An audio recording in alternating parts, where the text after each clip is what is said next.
Psychological myth. Here's what you'll find within this presentation. 1. The definition of the word myth. 2. The effect of absent fathers on children's myth. 3. Examples of memes relating to this myth. 4. The long-term effects of early paternal presence on children's behavior. 5. The effects of father absence on young children in mother-headed families. 6. The cross-legged relationship between father absence and children's problem behaviors in the early years. 7. A reference page. And 8. A thank you page. Everyone has heard of the term myth, but do you truly know the meaning of the word? In psychology, a myth is the beliefs about human behavior that are inconsistent with available scientific evidence but exhibit great social support. There is a popular myth that children, especially young boys, who grew up without a father are more likely to act out and be aggressive. Here are just a few examples of the many types of memes that is related to this myth.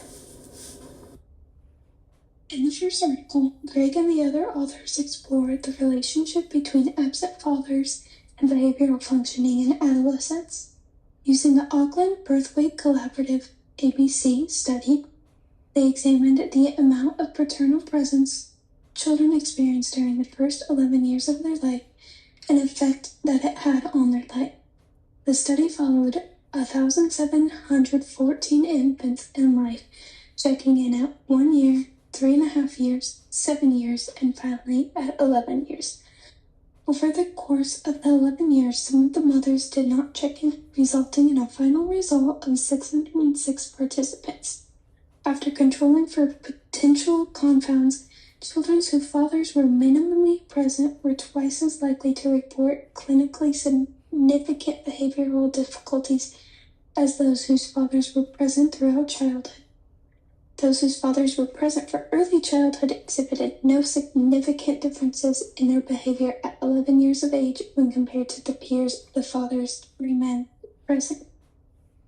In the second article, the study focused on families where the father died before the birth of the infant and totaled 179 participants, 40 of which who had the absent father. The behavior of the father's absent children were reported and observed to be affected at home and in the school settings. The response differed greatly from the results of the girls and the results of the boys. In the girls, very strong differential effects were found, while the boys were less affected or they reacted at being more socially assertive. Girls with the absent father tended to be more independent and less emotional, while the boys tended to be more aggressive and less compliant. The ways that the mother's attitudes were affected and the role of the family were also explored, including the relationship of these attitudes to the child's behavior.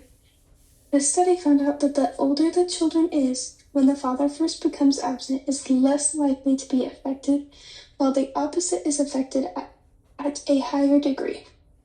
The attitudes of the mothers in the father-absent families tended to be less controlling in general.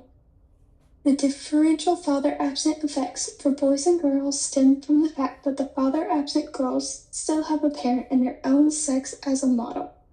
Hence, although being negatively affected, the girls have less difficulty in continuing to progress towards psychological maturity.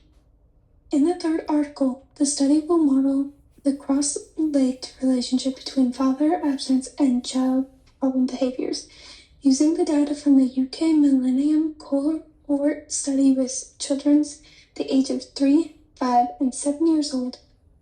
The sample size was 15,293 families in which both biological parents were co-resident at the child's 9 months of age. Later circumstances could change that co-residency. Of the 15,293 families, 71% were married. The child's behavioral problems were measured with the Strengths and Difficulties Questionnaire, or the SDQ. The father's absence at the age of 3 years old predicted a higher probability of the child having severe problems at age 5. The father's absence at age 5 predicted a higher probability of the child having severe problems at age 7, etc. The study found that the later the father left, the less behavioral problems the child encountered later in life. It also found that the children from absent father families suffered from borderline/abnormal emotional problems at a higher risk than with the intact families. Overall, if I had to point out the main thing I learned from these 3 studies is that not only are the children affected negatively, the whole family is affected. Here are a few more examples of what I learned.